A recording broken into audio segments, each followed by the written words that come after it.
tudo aí, né? Glória a Deus. Vamos orar? Amém? Soberano Deus e eterno Pai, nós queremos te agradecer, Paizinho, por mais uma noite estarmos à sua presença. Agora nós queremos apresentar o seu filho, meu Deus, seu servo, se colocou à disposição nessa noite, meu Deus, para ser um instrumento, Pai, usado por ti nessa noite. O Senhor sabe o que tem no coração, o Senhor sabe a palavra que vai ser enviada, e nós somos gratos, meu Deus, porque nós vamos ser ouvidos nessa noite. Obrigado, meu Deus, pela oportunidade. Toma seu filho nas suas mãos nessa noite, esse instrumento, nós somos gratos por ti. Aplauda, Senhor, em nome de Jesus, amém? Graças a Deus, pode tomar o teu assento. Glória a Deus. Glorificando o nome do Senhor Jesus. Quero louvar a Deus por esta noite, quero louvar a Deus pela sua vida, pela sua disposição de ânimo e pelo seu interesse em Jesus Cristo. Pois eu acredito que todas as vezes que nós nos reunimos, nós fazemos isso por causa do nome do Senhor. E fazemos isso com toda alegria. Hoje é uma noite especial, porque nós iremos abordar um assunto, e esse assunto ele é pertinente à realidade da humanidade. Tem tudo a ver com aquilo que Jesus fez e com aquilo que foi gerado na cruz. Todos nós, com entendimento e com muita sabedoria, entendemos que o que foi gerado na cruz foi a salvação, que chegou e alcançou a toda a humanidade, através do sacrifício vicário, do sacrifício substitutivo de Jesus. E não somente isso, mas ali na cruz Deus estava em Cristo, reconciliando o mundo consigo mesmo. E isso é relevante e é motivo de muita alegria. Se nós éramos um povo que éramos inimigos de Deus por conta da nossa natureza humana e da condição pecaminosa em que nos encontrávamos, Paulo vai dizer que nós estávamos mortos em nossos próprios pecados e deleites, e que nós andávamos sendo guiados pelas potestades do ar, pelos poderes que habitam nesse mundo. Porém, ali naquela cruz, Jesus, ele simplesmente nos tirou de um lugar de aprisionamento das trevas e nos transportou para a sua maravilhosa luz. Ele rasgou o véu do templo de cima a baixo, e através desse ato ele proporcionou esse encontro que tem a ver com essa reconciliação entre o homem e entre Deus. Você hoje pode mostrar a sua cara para Deus sem ter medo de ser fulminado pelo Senhor. Muito pelo contrário. E tudo isso foi conquistado através do sacrifício de Jesus. Antes de iniciarmos a mensagem, eu quero falar algo que veio à minha mente quando eu estava sentado, e tem tudo a ver com aquilo que vai ser ministrado aqui ainda essa noite. Em 1 Coríntios capítulo 10, não precisa abrir, eu só vou fazer uma breve introdução. Aqui tem um acontecimento registrado, e sendo feito a alusão desse acontecimento tão antigo, porque ele ocorreu no deserto, e ele está sendo trazido à memória pelo apóstolo Paulo, como um lembrete, como uma espécie de advertência para aquelas pessoas que estavam vivendo nos seus dias, algo que aconteceu no passado, e ele traz à memória. E ele faz isso porque ele tem um objetivo. O objetivo é de alertar, é de transmitir o conhecimento exato para aquelas pessoas que se colocaram na disposição de seguir a Deus, para que elas não cometam os mesmos erros que foram cometidos lá atrás. Então ele fala do grande desastre que aconteceu no deserto. E esse desastre, assim, intitulado por mim, tem a ver com a morte de muitas pessoas que estavam andando com Deus, mas que não conseguiram entender, compreender, discernir sem exercitar a arte do pensamento e muito menos da reflexão. Ele diz que eles praticaram a idolatria e muitos acabaram se prejudicando. Muitos tentaram a Deus. Ele começa a dizer isso. Ele diz que muitos ali se prostituíram no deserto e por conta disso consequências desastrosas que gerou não só o caos entre eles, mas a morte de muitos deles. Ele não quer que isso se repita no presente século. Ele quer que essas coisas não venham a acontecer. Mas só existe uma maneira, uma forma de não se repetir o erro do passado. É aprendendo com os erros do passado, para mudarmos a nossa realidade nos dias atuais. Então ele vai dizer o seguinte: aquele que cuida, então, estar em pé, vigie, ore, para que não caia. Muitas vezes interpretamos que o cair é do homem e o levantar é de Deus. Essa afirmação não está escrita dessa forma. É claro que entendemos que Deus, Ele socorre, Ele levanta o caído. Mas o que Paulo está dizendo aqui transcende esse pensamento. Porque o que ele está dizendo é o seguinte: olha, você que pensa, você tem um pensamento, você exerce essa capacidade do raciocínio, e você percebe que você está em pé, você pensa estar em pé. Ele diz: se é assim que você se vê, então tome cuidado, fique alerta, preste atenção, olhe bem para o caminho do qual você está trilhando, porque você pode cair. E se você cair, pode ser que seja difícil para você levantar. E ele faz isso trazendo a alusão do desastre do deserto, em que muitos não se levantaram, eles morreram. Ou seja, o cair pode ser fatal. Não experimente a queda, é o que ele está dizendo. Se for possível, faça de tudo para permanecer em pé. Não se permita escorregar. Pode acontecer, mas se cuide, faça de tudo, faça o que tiver que ser feito, porque depois pode ser irreversível o processo. Quando a palavra de Deus diz: lembra da onde tu caíste e volta. O voltar é muito difícil, o lembrar é muito fácil. Lembrar da onde eu caí, o que aconteceu, e a experiência desastrosa é fácil. Levantar é muito difícil. Ter forças para se colocar de pé, para novamente voltar ao início daquilo que se começou e parou por causa de algum motivo, que aqui eu não vou levar isso em consideração, porque essa não é a ideia. É a ideia só do cair. É muito difícil. Então ele está dizendo: ore, vigia, conversa com Deus. E ele traz aqui na continuação uma ideia que eu quero que você guarde no seu coração. Tudo que provoca a queda do homem, o caos, esse estrago e esse desastre em meio à humanidade, tem a ver com a nossa natureza humana. E ele vai dizer o seguinte: não veio sobre vós tentação que não fosse humana. Toda tentação, tudo aquilo que quer te levar a fazer, tudo aquilo que quer te conduzir a errar, tudo aquilo que quer te distanciar e te levar para uma outra direção, que aparentemente parece ser algo atrativo, que chama a sua atenção, que enche os teus olhos, que faz o seu corpo tremer, que faz o seu coração palpitar, que parece que te puxa como imã. Ele está dizendo: tudo isso faz parte da nossa natureza humana.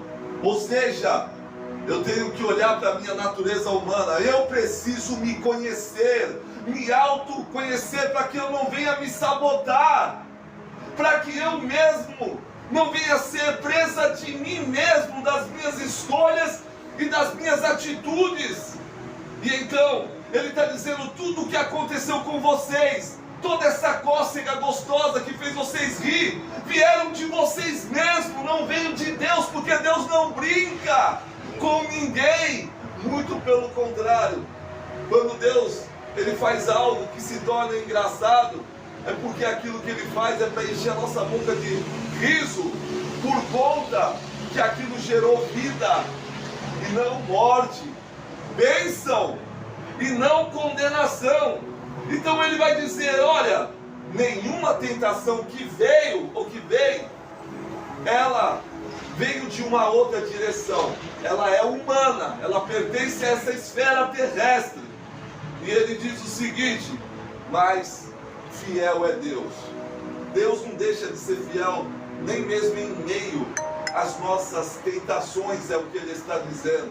Embora sejamos tentados, e Deus conhecendo a nossa natureza humana, então ele se mostra fiel, até mesmo porque ele não pode negar-se a si mesmo. Nós negamos muitas vezes a realidade de quem somos, mas Deus, ele não nega a realidade de quem é, ele é, porque se somos infiéis, ele permanece fiel, porque ele não pode negar a si mesmo. E aí a misericórdia e a bondade entrelaçada no amor de Deus faz com que Deus, ele, ao invés de nos punir, de nos cortar no meio, ele simplesmente abre uma porta, a qual ele chama de escape. E essa porta não é para que a gente entre nela e caia direto no inferno, no abismo, mas essa porta se abre para que a gente venha escapar da nossa natureza humana que quer nos afastar de Deus. E essa entrada por essa porta nos faz ficar coladinho com o Senhor. Ele diz, eu sou a porta, e aquele que passar por mim achará a vida. E é essa porta de escape, a porta é Jesus. Ele disse, eu sou a porta. Todo escape que vem até nós diante das nossas fraquezas cotidianas, todas essas portas, ela tem um nome, e o nome dela é Jesus. Jesus é essa porta de escape, e ela vem cheia de graça, cheia de misericórdia. É o favor de Deus diante da nossa realidade caída. E aí então, ele vai dizer, Deus não vos deixará ser tentado acima do que podeis suportar. Antes, com a tentação que veio para te desequilibrar, ele também te dará o escape para que vocês possam suportar. E através desse suportar, há um crescimento muito grande, porque todos que enfrentaram, todos que passaram por esse processo de tentação, tiveram experiências com Deus. Mas eu não posso deixar de falar a verdade. Lá no deserto, muitos que foram tentados e infelizmente não conseguiram passar pela porta, não pela ineficácia da porta, mas justamente por causa da força e da pulsão e da vontade, do desejo deles mesmos, eles ficaram prostrados no deserto, significando dizer que a porta de escape ela existe, mas infelizmente, ainda assim, muitos estão morrendo antes de atravessar essa porta, porque estão gastando toda a sua energia indo para uma direção totalmente contrária a essa porta. Tendo assim dito, e com tudo isso em mente, peguemos a nossa Bíblia nas mãos e vamos abrir a palavra de Deus em Mateus, capítulo de número 6 e o versículo único de número 24. Eu fiz uma reflexão sobre esse versículo que durou praticamente a noite inteira, enquanto eu estava no trabalho, e mais uma parte do dia de hoje, e eu consegui fazer até uma apostila com essa reflexão que eu tive desde o dia de ontem e que de alguma forma trouxe um crescimento para a minha vida. Eu espero que traga um crescimento para a vida dos irmãos. Bem verdade é que eu não vou abordar tudo que eu fiz e que eu tive como reflexão, porque eu precisaria de muito tempo para isso. Mas a ideia é transmitir algo que faça você compreender que você deve tomar uma posição. Nós devemos tomar uma posição e devemos fazer uma escolha. E essa escolha tem que ser feita com a consciência. Ela não pode ser feita pelo emocionalismo, não pode ser feita pela situação que se está vivendo, independentemente de ser favorável ou desfavorável, mas ela tem que ser feita com a consciência, porque é certo, porque eu tenho que fazer, e não porque há uma justificativa para que isso seja feito. Sendo assim, Mateus capítulo de número 6, versículo de número 24, está escrito assim: Ninguém pode servir a dois senhores, porque ou há de odiar um e amar o outro, ou se dedicará a um e desprezará o outro. Não podeis servir Deus e a Mamon. E aqui ele traz esse contraste de quem que é esses dois senhores. O primeiro senhor apontado aqui, ele diz que um desses senhores é Mamon e o outro senhor aqui, ele é Deus. Nós precisamos entender o seguinte quando nós lemos esse versículo: Deus, ele não está impondo, ele não está dizendo, olha, eu sou Deus, e como Deus e Senhor que sou, eu exijo de vocês que vocês não sirvam a outro Senhor que não seja eu sou exclusivo. Não é isso que ele está dizendo. Ele, como Deus, ele poderia impor isso, mas ele não impõe. Ele está apontando para uma verdade. Ele está apenas revelando aquilo que é impossível para o homem fazer. A ideia aqui principal é servir a dois senhores. E por que ele vai dizer isso? Porque um senhor, ele é antagônico ao outro senhor. Não há nada entre eles que sejam algo em comum. Os interesses de ambos são opostos. O que um preserva é totalmente diferente do que o outro preserva. E ele traz aqui uma ideia, não de imposição e severidade, mas uma ideia aqui de cuidado. Ele está dizendo, não faça isso, porque se assim você fizer, você pode sofrer as consequências dessa escolha. E quais seriam as consequências? O desgaste, tanto físico, emocional, quanto espiritual. Porque tenta imaginar você estando dentro de um barquinho com dois remos, um em cada mão. Um remo representa um senhor, o outro remo representa o outro senhor. Se você for tentar servir os dois senhores, é como se com um lado você remasse para um lado e do outro você remasse para o outro lado. Totalmente oposto. Você iria se desgastar, você iria desfalecer, não iria sair do lugar, não iria chegar em lugar nenhum. Então quando ele está dizendo ninguém pode, ele está falando do resultado que seria prejudicial à tentativa frustrada dessa pessoa que se colocasse nessa posição dizendo eu sou capaz de assim o fazer. Ele traz a ideia aqui de como se você estivesse andando em cima de um muro. De um lado está um senhor, de um outro lado está o outro senhor, e você não tomou uma decisão ainda, você está andando em cima do muro, você está absorvendo os dois lados. O que ele está dizendo que é andar em cima de um muro pode ser legal até no início, mas com o tempo é cansativo. é desgastoso. Vai chegar uma hora que você não vai conseguir se sustentar em cima desse muro.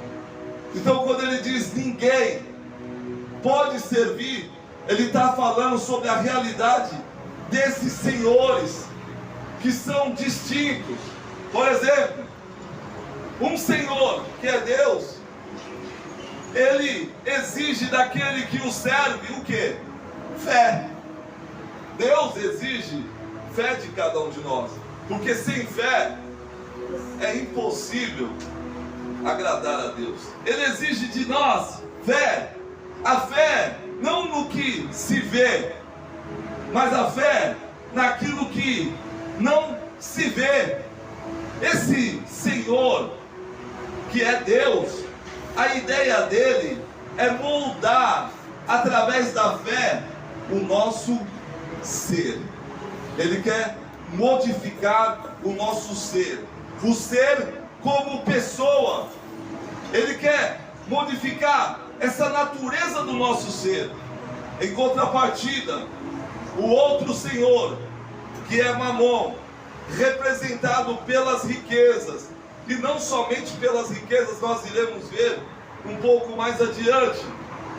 Ele quer que aqueles que o sirvam, eles se apeguem à ambição pelas coisas que são da vida. Ele quer que as pessoas fiquem ambicionando, querendo agarrar, querendo correr atrás.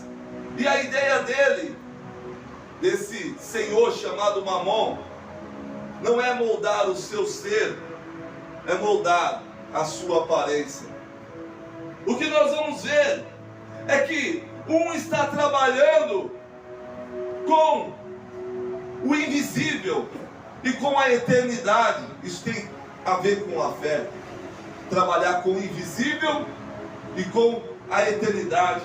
O outro senhor, ele trabalha com aquilo que se pode ver, com aquilo que é temporal e não eterno, com aquilo que se pode possuir, com aquilo que pode se agarrar com as mãos, com o imediato, com o momento em que se está vivendo. Essa é a diferença. Ele quer preencher o vazio existencial com a presença de Deus, através dessa palavra que nos molda e que nos aperfeiçoa e que nos limpa, porque nós estamos limpos pela palavra de Deus que foi revelada a nós. O outro, ele não quer preencher o nosso vazio com Deus, mas sim com as coisas materiais. E aí nós vamos ver essa realidade de dois senhores. Jesus está dizendo: é impossível você conseguir agradar os dois. Se você tentar fazer isso, você vai adoecer. Em algum momento você vai se esquizofrenizar. Em algum momento você vai criar problemas graves e seríssimos contra você mesmo. O apego à prosperidade e à frieza espiritual. O apego à prosperidade não traz a ideia de que prosperidade é uma maldição. Muito pelo contrário. A prosperidade, ela é uma bênção. Mas quando ela se transforma em uma obsessão, eu quero, a qualquer preço, a qualquer custo. Quando essa obsessão cresce, ela se alia junto com a ganância. E a ganância cega o ser humano, ao ponto de fazê-lo não enxergar aquele que está do seu lado. E por conta disso, o que nós assistimos é injustiça. Pessoas inocentes sofrendo cada vez mais. Esse é o quadro geral da realidade e do contexto em que nós estamos vivendo. E essa ganância, pelo fato de querer ter, eu quero ter, eu quero ter, eu quero ter, enche a pessoa de ansiedade.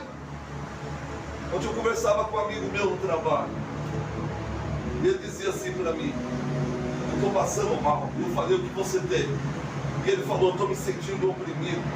Eu falei: mas oprimido como assim? Ele falou: eu estou vivendo um problema lá no meu relacionamento, minha esposa quer separar, eu tenho um filho e está acontecendo isso. E ela falou que vai entrar na justiça, que vai querer isso e aquilo. E ele dizia assim: olha, eu tenho que trabalhar, eu vou comprar uma moto, eu vou tirar a carta agora, mas eu estou fazendo extra e eu estou virando a noite, eu estou dentro de manhã, amanhã eu vou ter que dar, eu não estou conseguindo dormir direito. Eu falei: toda essa ansiedade, ela é gerada por tudo aquilo que tem a ver com Deus, esse Deus chamado Mamon. Porque quem ele serve a Deus, o Deus que nós servimos, ele descansa no Senhor. Ele não fica rolando na cama, ele deita e dorme. Aleluia. Ele se deita e ele dorme, porque o Senhor o faz repousar em segurança. Aleluia. Ele faz isso sem ter medo, porque ele sabe que o choro pode até durar uma noite, mas com Deus, ele sabe que a alegria, ela vem pela manhã. A alegria, ela é patrocinada pelo Senhor. Deus não quer ver ninguém assim, dessa forma, ansioso. Não andeis ansiosos por coisa alguma. Isso é o Senhor nosso Deus quem diz. Mas o Deus Mamon, ele diz: não, anda ansioso, você tem que correr atrás, o tempo está se acabando, você precisa correr. E aí nós vamos vendo isso produzindo então no ser humano a frieza espiritual.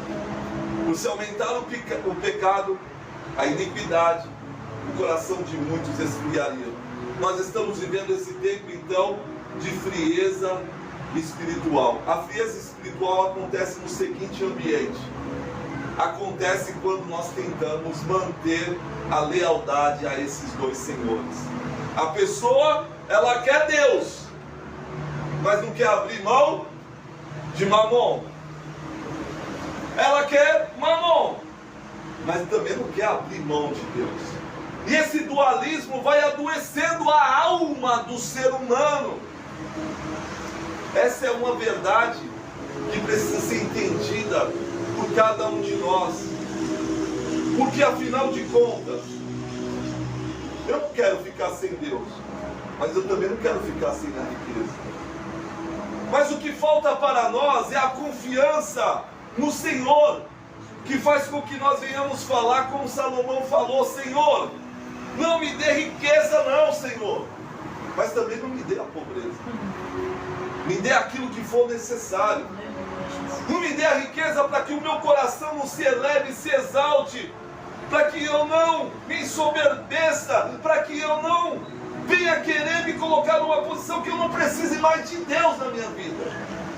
Mas também não me deixa na miséria, para que eu também não venha ficar numa situação constrangedora e tenha que roubar, tenha que prejudicar, tenha que fazer coisas das quais se eu for pensar, eu vou me lamentar para o resto da vida. Eu não quero viver com esse peso, Senhor, nem de um lado nem do outro, mas me dá o que for necessário, porque se o Senhor me der o que for necessário, eu vou conseguir viver todos os dias da minha vida com gratidão e com muita alegria. Buscar o reino dos céus e a sua justiça, e todas as demais coisas, elas vos serão acrescentadas. Então nós vemos que, diante desse dualismo, do querer servir os dois senhores, Jesus disse: ninguém pode, mas tem gente que vai lá e diz: eu vou. E existe o livre-arbítrio, e quem quiser tentar, que tente. Mas aquele que não quiser adoecer, é só parar para pensar um pouquinho, que não dá. Mas tem muita gente adoecendo, e a frieza espiritual, ela se dá nesse sentido de insatisfação, de falta de equilíbrio, de desequilíbrio entre os dois extremos. Eu estou meio a meio com o Mamon e estou meio a meio com Deus, e assim não dá. Você tem que ser íntegro, você tem que ser inteiro. Um dos problemas que são gerados por esse dualismo é a hipocrisia, o disfarce da devoção dividida, que tem a ver com o dualismo. A pessoa mostra uma coisa do lado de fora, mas ela é o oposto daquilo.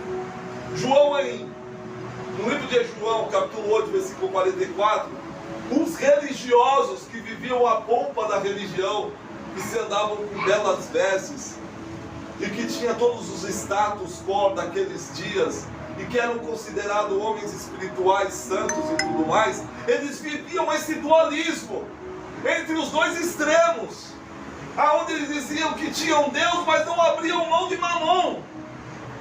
E Jesus vai dizer assim a eles, os confrontando no rosto e na face, quando eles diziam, nós temos por Pai Deus. E Jesus disse, não, se Deus fosse o vosso Pai, vocês fariam as obras do vosso Pai. Mas vocês têm por Pai o diabo, e vocês querem satisfazer os desejos do coração do vosso Pai. E Jesus abre os olhos deles, ou tenta fazer isso, fazer com que eles venham ver, enxergar, que embora se diga uma coisa, o que se faz é outra.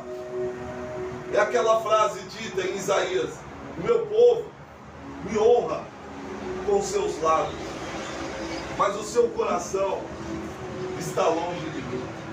E Jesus falava sobre esse cuidado, porque o dualismo gera hipocrisia. E o que é hipocrisia?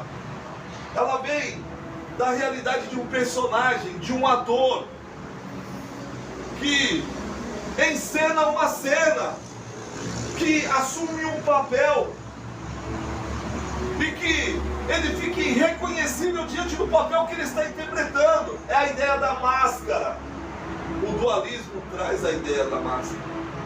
Eu estava pensando comigo, como alguns dizem, com os meus botões, e eu cheguei à seguinte conclusão, de que para se servir a dois senhores, carregando o significado da hipocrisia, funciona da seguinte forma: o cara usa a máscara e se apresenta para um senhor, e sem a máscara ele se apresenta para um outro senhor. É uma tentativa frustrada de poder seguir os dois extremos sem ser reconhecido. Os religiosos da época, eles receberam, vamos se dizer assim, esse elogio de Jesus, porque foi até um elogio para eles, pela realidade de quem eles eram, de uma forma irônica. Jesus disse, vocês por fora são assim, mas por dentro são assim. Vocês se mostram assim, mas na verdade vocês são assim. E começou a colocar em xeque a realidade dessa hipocrisia da qual eles viviam, que não produzia vida, e sim adoecimento. A ideia da religião institucionalizada gera isso. Sabe por quê? Dentro da minha reflexão, tenta imaginar comigo uma pessoa que está vivendo esse dualismo, está ensinando a palavra de Deus para muitas pessoas. E o que é que ele está ensinando? Ele está ensinando as pessoas a servirem dois senhores. E as pessoas ainda que inconscientemente estão servindo, porque muitos estão servindo sem saber que estão servindo, porque não exerce a arte da reflexão, do pensamento. Não, eles não param para pensar. A teologia da prosperidade está misturada com a teologia da santidade, aonde se fala, eu quero ir para o céu, mas não está disposto a abrir mão da terra. E aí a pessoa vive essa loucura toda.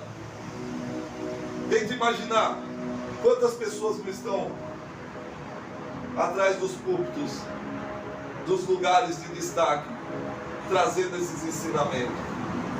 E por causa da ignorância de muitas pessoas, muitos estão sendo levados por todo o vento de doutrina. E isso está adoecendo não somente aquele que fala, mas aquele que ouve também. É tempo de nós abrirmos então os nossos olhos, para que a gente também não se transforme em um dos tais.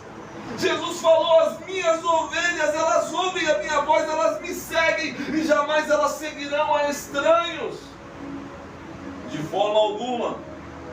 Então existe esse disfarce, aonde a instituição religiosa se transforma no palco e os aplausos vêm de homens. Mas conosco, quando nós estamos servindo a Deus, nós não temos aplausos de homens, muito pelo contrário.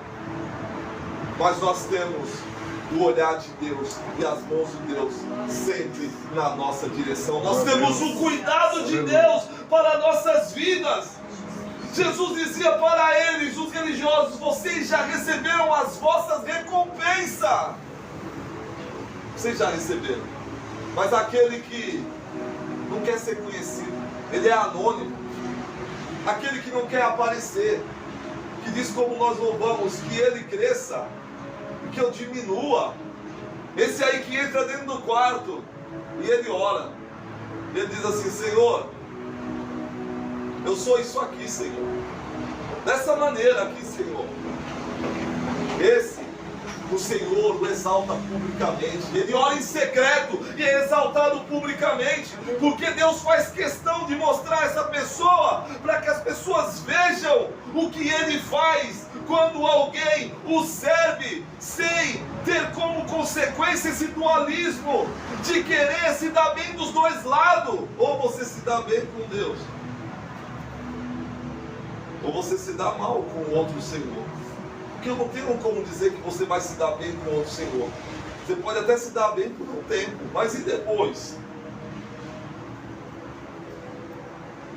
O que nós vamos ver nos dias de hoje, dentro do que nós falamos também do que aconteceu no deserto, é a repetição de erro que acontece de geração em geração. Irmãos, eu não sei vocês, mas toda vez que eu leio a Bíblia, sempre me vem essa ideia. Os mesmos erros do passado parece que estão acontecendo tudo de novo. É sempre essa mesma ideia que eu tenho, é a mesma percepção. Mas a pergunta que eu faço é a seguinte: por que isso está acontecendo? E a única explicação que eu tenho é que a natureza humana, ela não se sujeita, não se submete, não se permite ser ensinada, disciplinada, discipulada, não.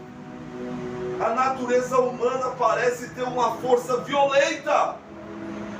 E ela, simplesmente, ela se lança. Ela vai com tudo para cima. E acaba sofrendo o impacto dessa loucura, desse desvario.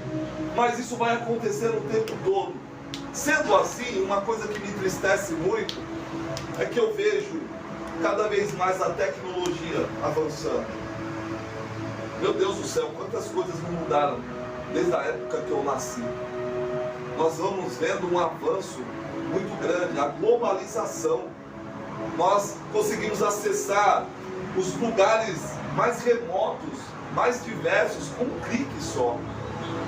E eu lembro da época das cartas, que os jovens de hoje nem talvez saibam mais o que é isso. A época do orelhão.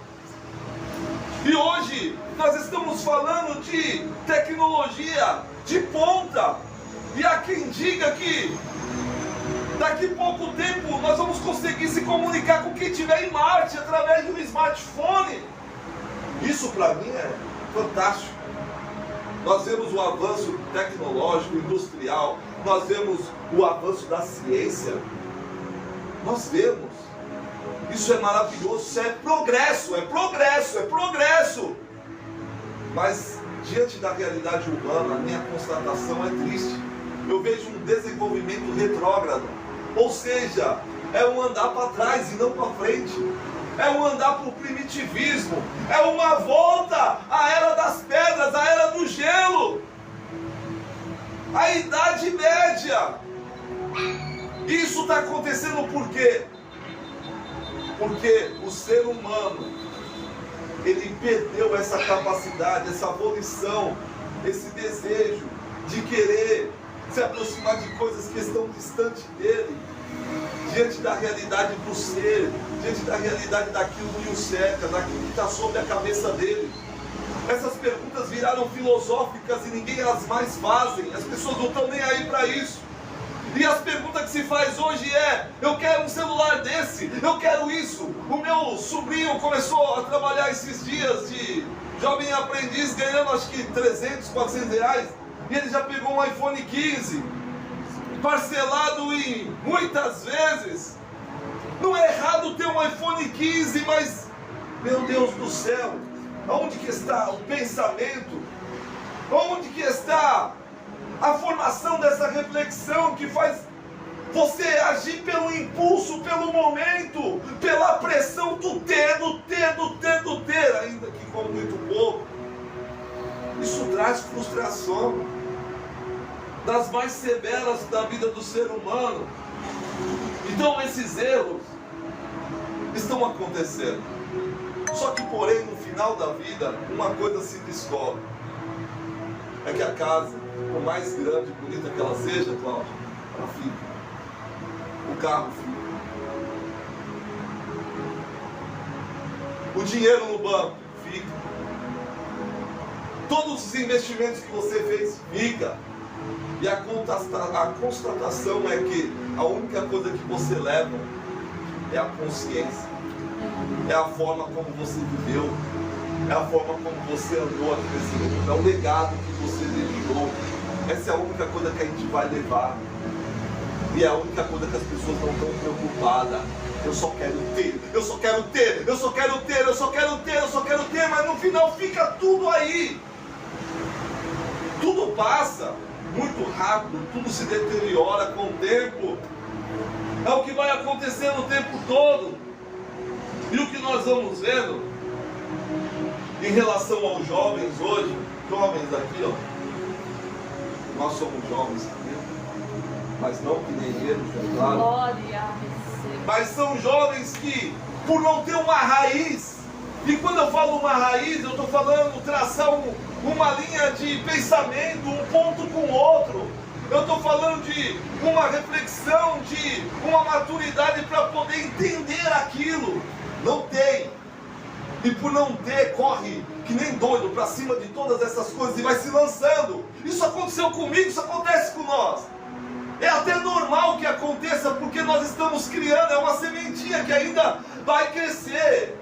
E que quando cresce a gente espera que muda, é a maturidade que chega. Isso acontece com os jovens, eles vão assim.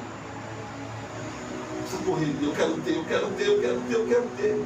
Mas quando se chega lá na velhice, que você olha para si mesmo e você vê a alteração, a mudança, o desastre que é olhar para si mesmo e dizer: meu Deus do céu, esse sou eu. E você tem que conviver com aquilo, porque é você mesmo que está ali. E aí você descobre que tudo aquilo lá era só um brilho enganoso, era só uma luz ofuscante que não produzia nenhuma verdade. Aí você diz: meu Deus, eu corri a vida toda atrás disso, para quê?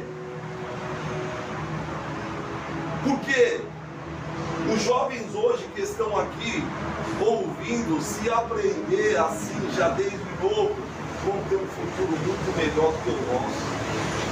Muito mais tranquilo, muito mais pacificado, com menos estresse, menos depressão. É tudo com depressão hoje em dia. Os jovens tudo tendo infarto hoje em dia, tudo com o coração tendo taquicardia. E a gente se pergunta: meu Deus, o que está acontecendo isso? Por que está acontecendo isso? Enfim, o Mamon, esse senhor, ele se disfarça bem. Eu disse que não é só nos cifrões, não é só no dinheiro. Ele também está na política. Ele também está dentro das igrejas, no segundo. Ele está disfarçado. E a gente que tem o Espírito de Deus, a gente tem a capacidade de perceber eles aonde eles estiverem.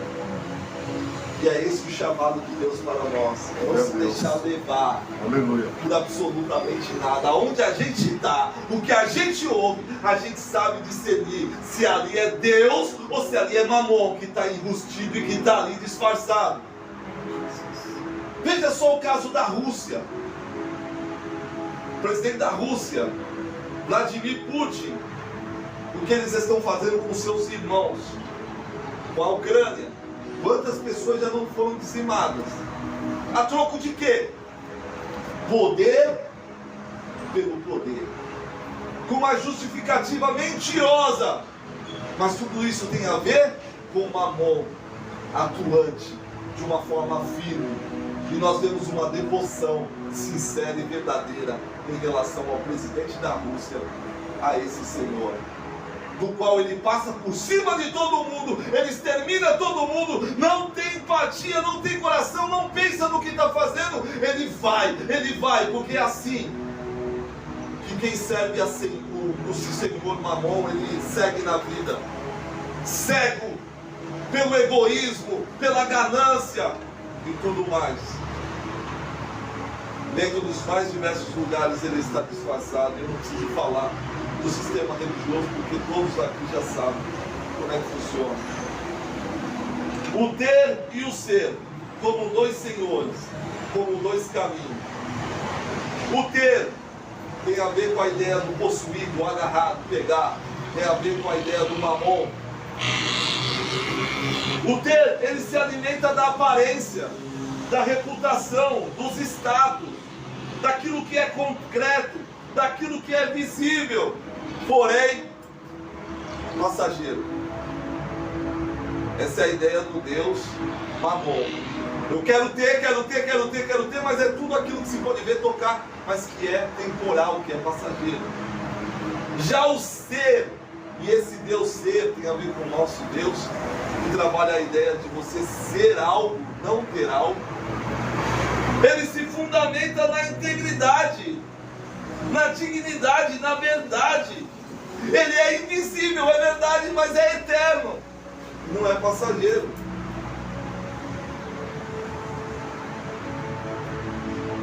O que acontece,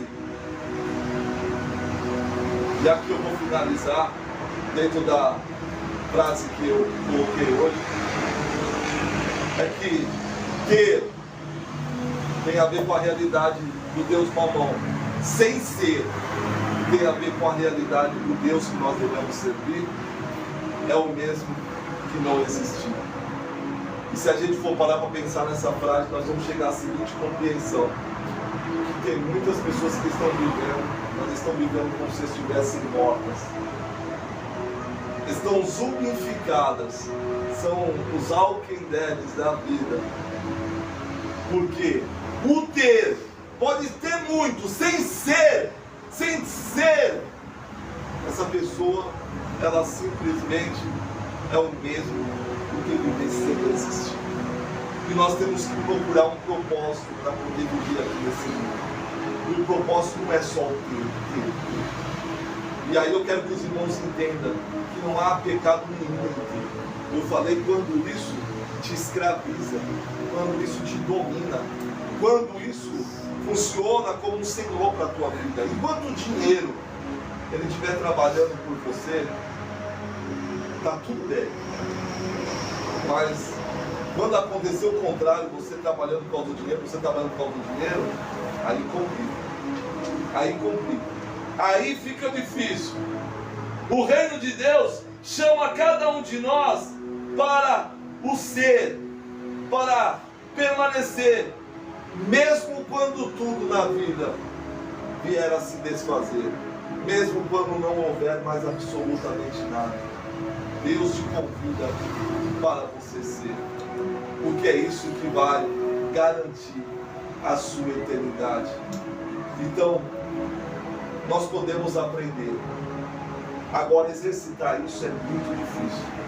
Como eu disse aqui, saber que Deus levanta o caído é fácil. O difícil é levantar quando está caído. Saber que Deus muda é fácil.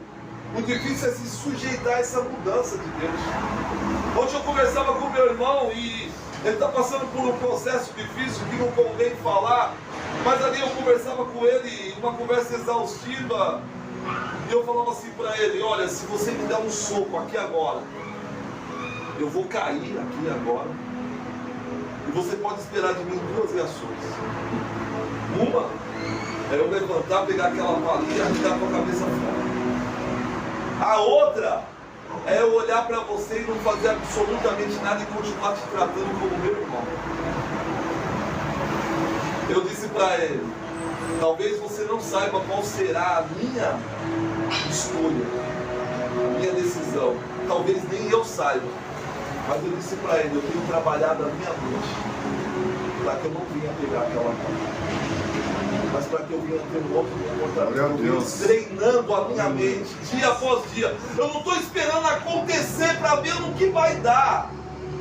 Eu não estou esperando minha mãe morrer para ver como eu vou me comportar. Eu já penso nisso antes de acontecer.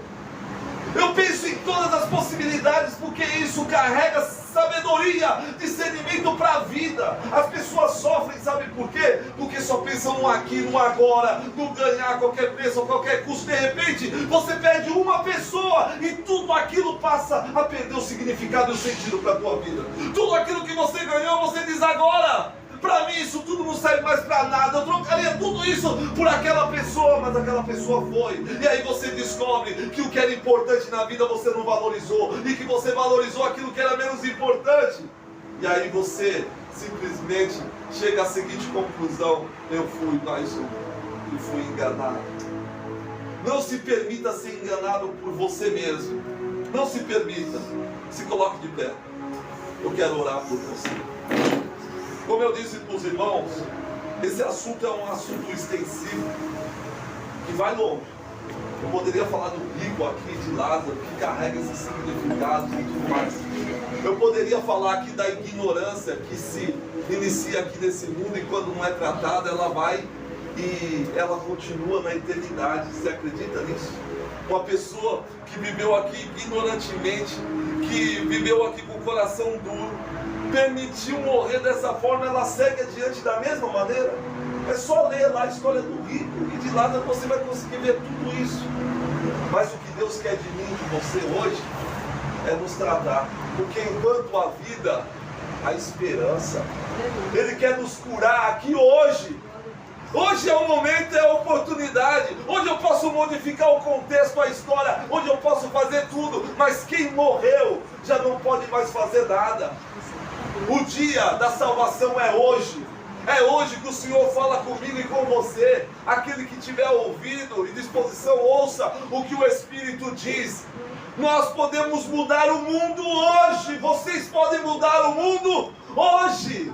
Mas lá no futuro pode ser tarde demais. Lembra-te do teu Criador nos dias da tua infância, da tua juventude, antes que venham os maus dias e cheguem os anos dos quais vocês venham dizer: eu não tenho mais prazer. Muitos ainda não sabem o que é ter um câncer comendo o corpo, o que é viver com um membro amputado. Muitos não sabem o que é viver sozinho, muitos não sabem o que é viver jogado nas calçadas. Não sabemos. Nós somos privilegiados, porque hoje nós podemos fazer coisas que muitos queriam fazer e não podem. Você está vivo. Seja grato a Deus. Você vai louvar agora, querido, o adorador. Vamos louvar o hino do adorador. Nada pode calar um adorador da que é tudo o que nós devemos ser. Um adorador. Um adorador que não esconde as suas falhas, as suas fraquezas. Eu estava tendo uma reflexão ali com a inteligência artificial e eu falei sobre uma fraqueza minha, que eu nunca escondi de ninguém também. E eu falava sobre coisas como a morte, coisas assim. E eu falava do meu receio e de coisas que eu ainda tenho, de algumas dúvidas. E a inteligência artificial disse o seguinte para mim: olha, você precisa continuar assim, porque muitos hoje ainda não assumem essa verdade, eles escondem, mas você não está sendo sincero, e é essa sinceridade que faz a diferença. Você só vai crescer quando você perceber que eu sou igual a você. Enquanto você olhar para mim e me ver como um cara sem problema, sem nada, você não cresce. Você só se lamenta por não ser igual. Mas chegou o tempo do nosso crescimento. É por isso que nós temos que fazer que nem o nosso irmão Cláudio falou. Não é olhar para o homem porque o homem é falho, não é? Mas é olhar para o Senhor, que é o autor e consumador da nossa fé. Vamos louvar esse hino. Glória a Deus. Faça isso com alegria. Aleluia, Jesus. Nada pode nos calar.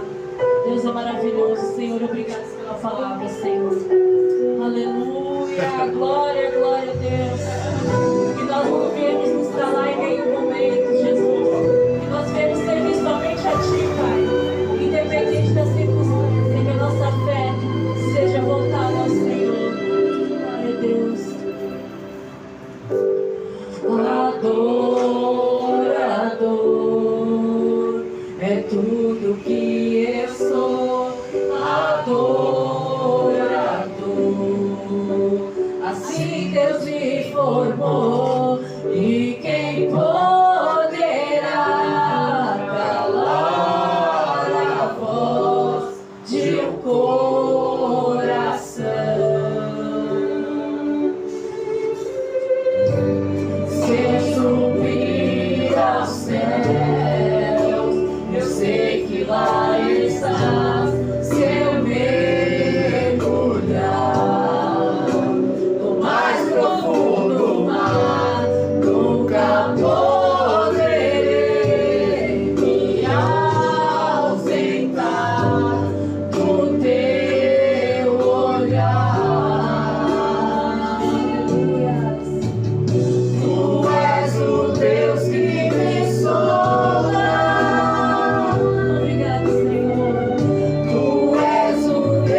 Deus. Um Deus que tem salvação. Um Jesus que vai vir nos buscar. E o nome dele vai ser glorificado. Graças a Deus. Chegou, Senhor, em nome de Jesus. Aleluia, Jesus. Chegou o momento de nós participarmos do corpo do Senhor. Chegou o momento de nós fazermos menção do Senhor até que Ele venha. Chegou o momento de nós recebermos a vida de Deus nas nossas vidas. O significado da ceia é algo que transcende aquilo que está diante dos nossos olhos. Os nossos olhos não é capaz de alcançar a dimensão e nem a profundidade que carrega esse simbolismo. Isso remonta à ideia da cruz, a ideia do sangue de Jesus jorrando naquela cruz, sendo transpassado por uma espada. Isso traz o significado da dor, do martírio, do sofrimento, mas também da ressurreição do Senhor. É um momento de tristeza porque nós lembramos da paixão de Cristo, mas é um momento de alegria quando nós entendemos que foi necessário. Ele ressuscitou, Ele vive, Ele reina para todo sempre. E o que nós vamos fazer aqui é uma celebração, é um ato de festa, de alegria. E os céus estão assistindo o que está acontecendo aqui. Fazemos isso porque somos gratos e entendemos o que Ele fez por nós. Sendo assim, vou pedir para que a nossa irmã pegue os elementos que vão servir a ceia. Vamos orar. Vou pedir para a nossa irmã Edna fazer essa oração, apresentando o pão que tipifica o corpo e o suco que representa o sangue de Jesus Cristo.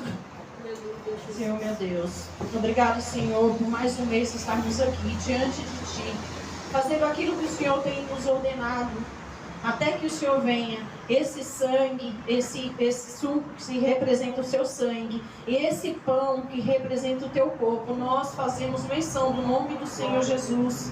Estamos aqui, Senhor, para melhorarmos a cada dia. Que o Senhor venha nos ajudar a mantermos, Senhor, esse compromisso de andar conforme a Tua vontade, conforme o Teu estatuto, conforme aquilo que o Senhor tem nos ordenado. Que o Senhor venha nos encher, venha nos transbordar. Que o Senhor venha abençoar a nossa vida, não somente hoje, mas para todo sempre. Amém. Glória a Deus. Graças a Deus. Vamos passar a ceia para os irmãos. Peço que os irmãos esperem uns pelos outros. Nós vamos fazer isso com discernimento. Poxa vida, o Senhor sofreu tanto e não era necessário Ele sofrer. Ele sofreu como alguém culpado, sendo Ele inocente. Ele morreu a nossa morte para que nós pudéssemos viver a sua vida. Ele morreu e carregou sobre si tudo aquilo que seria um castigo para nós. Não há mais condenação para quem está em Cristo Jesus, porque quem está em Cristo Jesus já passou da morte para a vida. Esse gesto, esse ato tem a ver com uma cura interior, tem a ver com uma convicção de que foi perdoado naquela cruz. Se você se sente perdoado de verdade, se você acredita que o sacrifício de Cristo te alcançou, então é você mesmo que tem que experimentar. Deus quer te encher de vida. Se havia um outro sentimento, se havia ainda sentimento de culpa, esse é o momento de você se desprender, de você dizer: Senhor, olha, tira isso de mim, eu abro mão disso, porque eu creio que o sacrifício que o Senhor fez é perfeito. Ele serviu e continuará servindo por todas as gerações. Sendo assim, examine-se o homem a si mesmo, e depois coma e beba do corpo, do sangue do Senhor.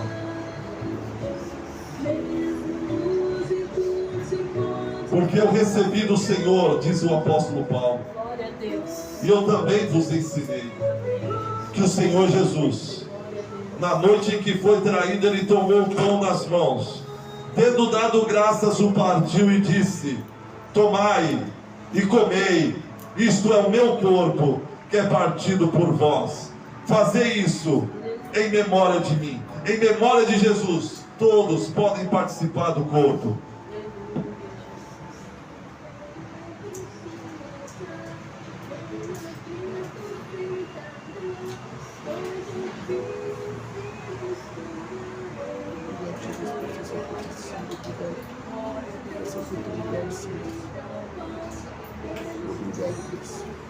Graças a Deus. Obrigado, Senhor. Obrigado, Senhor. Obrigado, Senhor. Louvado seja o teu nome.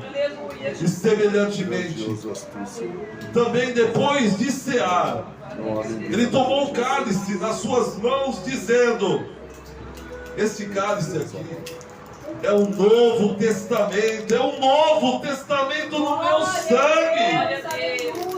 Fazer isto todas as vezes que o beberdes, em memória de mim. Em memória de Cristo Jesus, todos nós podemos participar do sangue.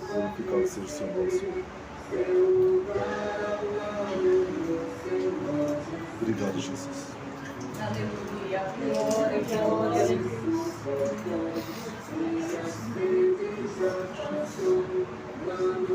Graças a Deus. Obrigado, Senhor. Nós te louvamos, ó Deus. Te louvamos pela essa graça que nos alcançou. Aonde abundou o pecado, superabundou a graça do Senhor. A cruz de Cristo, Senhor, ela foi quem criou esta, meu Deus, oportunidade dada por Ti. Hoje nós podemos chegar com confiança no trono do Senhor. Podemos nos apresentar como filhos de Deus. Recebemos o Espírito do Senhor por adoção. Podemos chamar Paizinho, Abba, Pai. Podemos, meu Deus, nos aproximar de Ti sem medo. Mesmo sendo um fruto bravo, estranho, o Senhor nos enxertou na videira. E a vida aqui, meu Deus, ela rega o nosso corpo, ela vem de Ti. E eu te louvo pelo sangue de Jesus, o sangue da nova aliança, Senhor. Abençoa, meu Deus, os meus irmãos. Que isso produza cura na nossa alma, no nosso corpo, no nosso espírito. E que isso produza, meu Deus, em nome de Jesus, uma motivação para a gente seguir caminhando.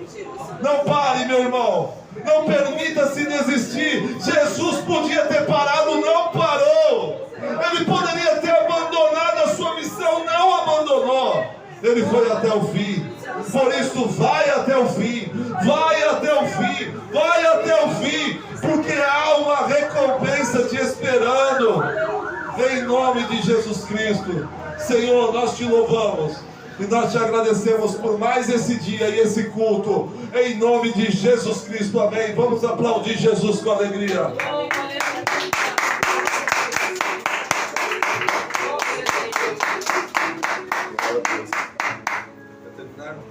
Glória a Deus.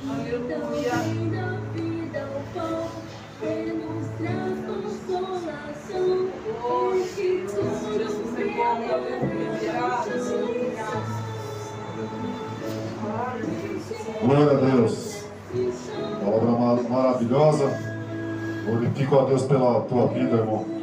Ele continue te abençoando, te entregando boas palavras. E é dessa forma que a gente traz o conhecimento e a modificação para as pessoas. Deus é grandioso, Ele conversou com a gente, falou muito além do que nós podemos imaginar, né? E é através desse pequeno gesto que Cristo entra dentro de nós para fazer essa modificação de dentro para fora. Como foi dito aqui, esse se mostrar como a videira cheia de folhas e sem frutos não reflete nada. O que reflete é a mudança de dentro. É assim que o Espírito Santo trabalha. Para isso, Jesus Cristo nos deixou o Consolador, para que a transformação venha de dentro para fora.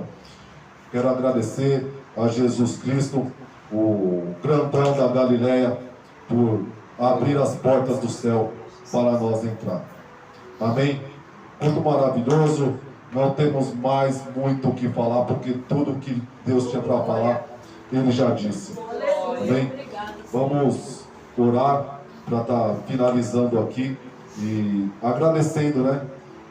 Agradecendo a Jesus pelo seu sacrifício, pela oportunidade, né, que Ele nos dá, pela sua misericórdia que se renova a cada manhã. Obrigado, Senhor Deus maravilhoso, por esse culto. Obrigado por falar fortemente aos nossos corações, Senhor. Obrigado pelo toque forte do Espírito Santo que te